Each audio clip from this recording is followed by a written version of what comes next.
ঐতিহাসিক গণঅভ্যুত্থান নিয়ে আন্তর্জাতিক সাংবাদিক জুলকারনাইন সায়েরের 4 খণ্ডের একটি ফেসবুক পোস্ট চারিদিকে তোলপাড় ফেলে দিয়েছে, যেখানে তিনি আন্দোলনের 27 জুলাই থেকে 6 আগস্ট পর্যন্ত ঘটনাপ্রবাহ বর্ণনা করেছেন। আর সেই ইতিহাসের মধ্যমণি হয়ে আছে শিবিরের ঢাকা বিশ্ববিদ্যালয় শাখার সাবেক সভাপতি সাদিক কায়েম।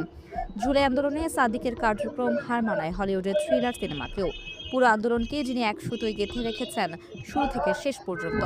সবাই যখন ক্লান্ত, আন্দোলন যখন স্তিমিত হয়ে যাওয়ার আশঙ্কা দেখা দিয়েছিল, ঠিক তখন সাদিক কায়েম বলেছিলেন শেষ নিঃশ্বাস থাকা অবধি আন্দোলন চালিয়ে যাবেন তিনি।